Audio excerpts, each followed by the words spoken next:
జగన్మోహన్ రెడ్డి గారి కోసం పనిచేశాను. ఓకే. అంటే ఒకసారి కలిసాను ఆయన్ని. ఉమ్. కలిసినప్పుడు దాదాపు ఒక హాఫ్ అన్ అవర్ నాతో మాట్లాడాడు. ఏం మాట్లాడారు మీరు? నేను ఒక రిప్రజెంటేషన్ ఇచ్చానండి. ఆయన పాదయాత్రలో ఉన్నప్పుడు అక్కడ శ్రీకాకుళం సోంపేట దగ్గరికి వెళ్ళి ఒక రిప్రజెంటేషన్ ఇచ్చాను. దానిలో ఒక దళితుల్ని ముఖ్యమంత్రి చేయండి, ఎందుకంటే తెలుగుదేశం గవర్నమెంట్ వాళ్ళు కాపు సోదరులకి వాల్యూ ఇచ్చి ఒక కాపుని హోంమంత్రి చేశారు. అలాగే మీరు కూడా ఎస్సీని హోంమంత్రి చేయండి, ఎందుకంటే మేము మీకు అండగా ఉన్నాం ఎప్పటి నుంచో. ఉమ్. అలాగే ఎస్సీ కార్పొరేషన్ ఫండ్స్ ఇప్పుడు దాకా 2000 crores ఉన్నాయి, దాన్ని డబల్ చేయండి, ఇంకా ఎక్కువ మందిని ఆదుకోండి మీరు. ఉమ్.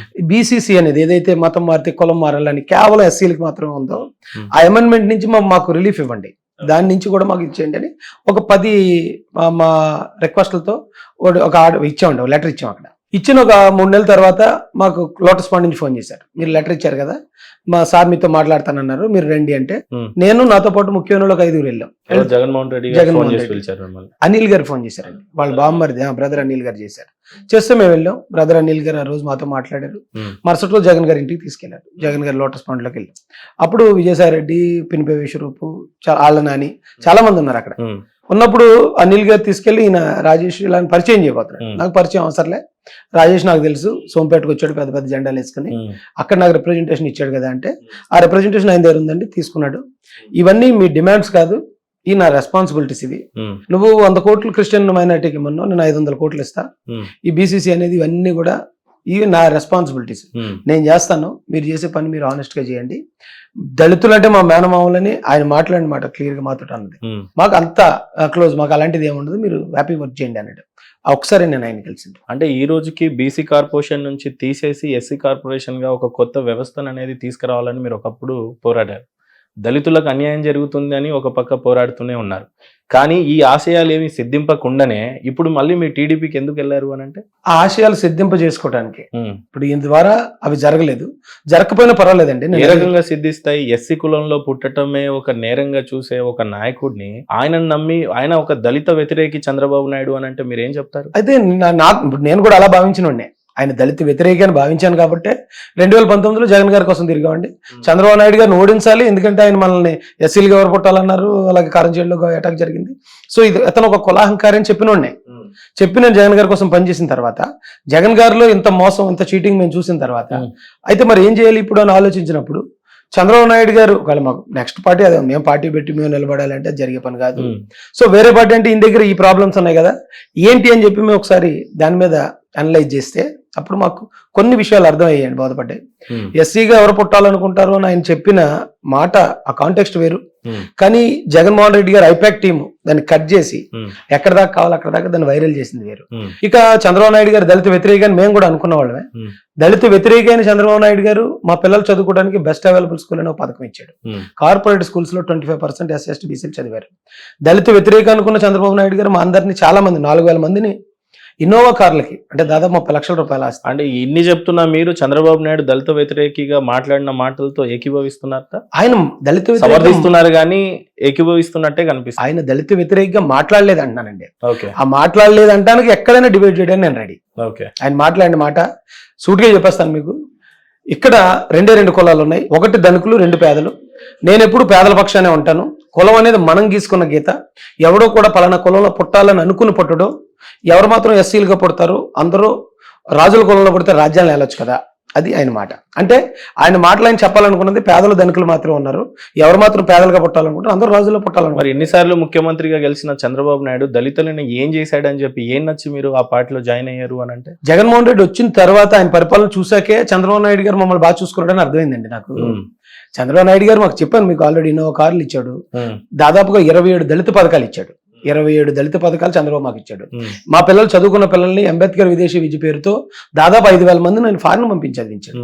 ఈరోజు జగన్మోహన్ రెడ్డి వచ్చి అవన్నీ తీసేసిన తర్వాత, అరే చంద్రబాబు మాకు ఇన్ని చేశాడా, జగన్ వచ్చిన తర్వాత ఎంత నష్టపోయాం అనేది, చంద్రబాబు మాకు ఎంత మేలు చేశాడు అనేది జగన్ పరిపాలన చూసాక అర్థమైంది మాకు. బట్ ఏదేమైనా రాజేష్ మహాసేన టీడీపీ నాయకుడిని అక్కడ చంద్రబాబు నాయుడిని నమ్మి ఆ పార్టీలో అయితే జాయిన్ అయ్యారు, కానీ మిమ్మల్ని కూడా ఏ దళిత సామాజిక వర్గం ఉన్న కాన్స్టిట్యున్సీలో వదిలేసి ఒక టికెట్ ఇచ్చి వదిలేస్తారా, లేకపోతే మీకు కూడా ఒక జనరల్ స్థానంలో మిమ్మల్ని కూడా గుర్తించి ఒక టికెట్ ఇస్తారా? కనీసం మీకన్నా న్యాయం జరుగుతా? టు బి ఫ్రాంక్ మీకు చెప్పాలంటే సార్, నేను పార్టీలో చేరేటప్పుడు ఎవరైనా కొన్ని లాబింగ్లు జరుగుతాయి, కొన్ని మాటలు మాట్లాడుకుని, కొన్ని అయితే దాన్ని ఏమనాలో తెలియదు, కొన్ని హామీలు తీసుకుని జాయిన్ అవుతారు. ఉమ్, యాక్చువల్గా మేము ఏ హామీ తీసుకోదలుచుకోలేదండి, ఏ హామీ మేము అడగలేదు, వాళ్ళు మాకు ఇవ్వడం లేదు. ఉమ్, మాకున్న ఏకైక గోల్ ఏంటంటే మమ్మల్ని ఇంత నష్టపరిచి ఉమ్, మా పిల్లలు దాదాపు 15 మందిని చంపినా కనీసం కేసులు లేకుండా ఉమ్, ఈ రాష్ట్రంలో మా పరిస్థితి ఇంత దారుణంగా తయారు చేసిన జగన్ ఓడించాలి. జగన్ ఓడించి ఇది ఒకవేళ బడుగు బలహీన వర్గాలు తలుచుకుంటే ఒక గవర్నమెంట్ ను కూడా దించగలుగుతాయి అనేది క్రియేట్ చేయాలనేది మా ఉద్దేశం. దానికి మాకు కావాల్సిన ప్లాట్ఫామ్, మాకు అనుకూలమైన ప్లాట్ఫామ్ తెలుగుదేశం పార్టీ ఒకటే. సో ఆ పార్టీ ద్వారా జగన్ ఓడించాలనేది మన మెయిన్ మోటో. కానీ ఏదైనా మిమ్మల్ని యూజ్ అండ్ త్రూ చేస్తే పరిస్థితి ఏంటి? గతంలో చంద్రబాబు నాయుడు ఎవరికి మెయిల్ చేశారు, ఎవరికి చెడు చేశారు అనేది పక్కన పెడితే, నిజంగానే ఆ రోజు మీరు చంద్రబాబు నాయుడు మంచే చేశారని నమ్మి మీరు ఆ పార్టీలోకి జాయిన్ అయితే, మీలాంటి వాళ్ళని ఎస్సీ సామాజిక వర్గంకి చెందిన మీలాంటి యువతని ఒక హోమ్ మినిస్టర్ లాంటి పోస్ట్ లో చూడొచ్చా కనీసం? అది పరిస్థితులను బట్టి ఉంటుందండి. ఎందుకంటే మరి ఇప్పుడు జగన్మోహన్ రెడ్డి కూడా ఒక ఎస్సీకి హోమ్ మినిస్టర్ ఇచ్చాడు, ఉమ్. కాకపోతే వాళ్ళ చేతిలో అధికారం పెట్టిన హోమ్ మినిస్టర్ ఉన్నా. బట్ ఏదేమైనా హోమ్ మినిస్టర్ అయితే ఆయన ప్రూవ్ చేసుకున్నాడు కదా, నేను దళితులకి నిజంగానే న్యాయం చేయాలి అని చెప్పేసి. ఆయనకు సంబంధించిన పథకాలు కావచ్చు, లేకపోతే ఆయనకున్న చిత్తశుద్ధి కావచ్చు, దళితుల కోసం ఏకంగా హోమ్ మినిస్టర్ లాంటి పోస్టులు క్రియేట్ చేసి ఇచ్చాడు. మినిస్ట్రీ అది చిన్నదేం కాదు.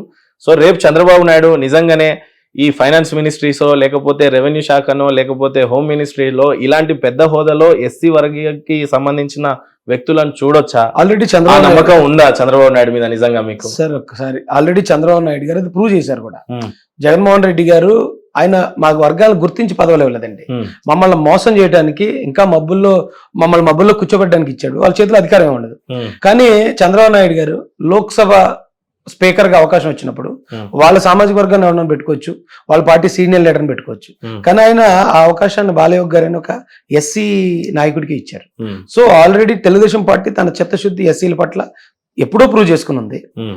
ఫ్యూచర్ లో కూడా జరగకూడదని ఏముందండి, జరగవచ్చు. అంటే ఇన్ని రోజులుగా ఒక దళిత సామాజిక వర్గం వెనకబడిపోయిందని చెప్పి పోరాడుతున్న మీరు కేవలం మీ రాజకీయ లబ్ధి గురించే జగన్మోహన్ రెడ్డి గారి దగ్గర లాబింగ్ కుదరలేదు, చంద్రబాబు నాయుడు దగ్గర కుదిరింది. దీన్ని ఏ రకంగా చూడదు? ఒకవేళ నిజంగా మీరు అలాగే అనుకుని ఉంటుంటే కనుక పార్టీ గెలిచిన తర్వాత సార్ ఒక 4-5 సంవత్సరాలు మనం లాబింగ్ చేసుకుని పదవి రాకపోతే చివరాక 6 నెలల్లో మారుతారు పార్టీ ఎవరైనా. కానీ పార్టీ గెలిచిన 8 నెలల్లో ఎవడు బయటకు రాడు, పదవి కోసం ఆలోచించేవాడు. ఒకవేళ నిజంగా నేను స్వార్థపరుని అయి ఉంటే నేను అధికార పార్టీ కార్యకర్తని, నాకు జగన్మోహన్ రెడ్డి ఇంట్లోకి వెళ్ళడానికి, బ్రదర్ అనిల్ ఇంట్లోకి వెళ్ళడానికి అపాయింట్మెంట్ కూడా అవసరం లేని పరిస్థితిలో ఉన్న నాయకున్నప్పుడు ఆ సమయంలో ఆ అధికారాన్ని, అధికార దర్పాన్ని వదులుకొని నేను బయటకు వచ్చి 3.5 సంవత్సరాలు ఒంటరిగా పోరాడి ఇప్పుడు దాదాపు ఒక 3-4 నెలలు అవుద్దామండి ఒక పార్టీ స్టాండ్ తీసుకుని. ఇంతకాలం స్వార్థపరులు ఎవరైనా అయితే ఇంత ఉంటారని నేనైతే అనుకోను. రాజేష్, మీరు ఏ దేవుడిని ఎక్కువగా నమ్ముతారు? నేను యేసుప్రభుని నమ్ముతాను. తల్లిదండ్రులను నమ్ముతారా? నమ్ముతాను సార్. దేవుడి సాక్షిగా, తల్లిదండ్రుల సాక్షిగా ఒట్టేసి చెప్పండి, లోటస్ పాండ్ లో మీరు జగన్మోహన్ రెడ్డి గారితో లాబింగ్ చేసుకొని ఏది ఆ లాబింగ్ కుదరక మీరు ఆ పార్టీ నుంచి వచ్చారనేది నిజం కాదా? ఆ రోజు కుదరలేదు, ముఖ్యమంత్రి అయిన తర్వాత అసలే కుదరలేదు, అందులో నిజం ఉందా లేదా? అబద్ధం. మీరు లాబింగ్ చేసుకున్నారు. వాస్తవానికి నా బిలీఫ్ ని బట్టి ప్రమాణాలు చేయకూడదు, కానీ మీరు అడిగారు కాబట్టి నేను వాళ్ళిద్దరి మీద ప్రమాణం చేసి చెప్తున్నాను. జగన్మోహన్ రెడ్డితోనే కాదు, ఆ పార్టీలో వైఎస్ఆర్సీపీ పార్టీలో ఏ ఒక్కరితో కూడా నాకు పలానా పదవి కావాలి, నాకు పదవి ఇప్పించండి అని కానీ, లేకపోతే నాకు కొంచెం ఖర్చులకు డబ్బులు కావాలి, డబ్బులు ఇవ్వండి అని కానీ ఏ ఒక్కరిని నేను అడగలేదు, నేను తీసుకోలేదు. పదవుల కోసం బ్రదర్ అనిల్ చుట్టూ మీరు తిరిగింది నిజం కాదా? దేనికోసం సార్? పదవుల గురించి కాదు సార్, వైఎస్ఆర్సీపీ అపాయింట్మెంట్ కోసం తిరిగానండి. జగన్మోహన్ రెడ్డి మేము గెలిపించాం, రాష్ట్ర వ్యాప్తంగా మా క్యాడర్ ఉంది. ఒక బొకే జగన్మోహన్ రెడ్డి గారికి ఇచ్చి అప్రిషియేట్ చేసి ఒక ఫోటో తీసుకోవాలనేది మా వాళ్ళ అందరి కోరిక. సో ఒక అపాయింట్మెంట్ ఇవ్వండి అని దాదాపు ఒక 4-5 సార్లు ఆయన దగ్గరికి వెళ్ళాను. అందరూ అడుగుతున్నారు, కనీసం నా మీద నమ్మకంతో పార్టీకి ఓట్లు వేశారు, నాకే అక్కడ లేదు, నేనే కలవలేకపోతున్నాను జగన్ గారిని అంటే నా క్యాడర్కి నా మీద ఉన్న నమ్మకం తగ్గిపోద్ది. ఒక్క అపాయింట్మెంట్ అని మాత్రం అడిగాను తప్ప ఏ రోజు ఫైనాన్షియల్ మ్యాటర్ కానీ, పదవుల మ్యాటర్ కానీ ఏ రోజు నేను ఎవరితో మాట్లాడలేదు. బ్రదర్ అనిల్ కుమార్ గారికి మీరు ఫోన్లు చేసి జనరల్ ఎలక్షన్స్ కి ముందు, అప్పుడు 2019కి ముందు, నాకు కూడా ఎక్కడి నుంచి అన్న టికెట్ ఇస్తే బాగుండు అని చెప్పి మీరు ఆశించి ఆయనకు ఫోన్లు చేసిన నిజాలుగా? నేను ఎప్పుడు ఆయనకి అసలు ఆయన నాకు ఫోన్ చేసిన తర్వాత కూడా ఏ రోజు నేను ఆయనకు ఫోన్ చేసింది లేదండి. ఎప్పుడు అట్నే నాకు ఇన్కమింగ్ కాల్సే తప్ప.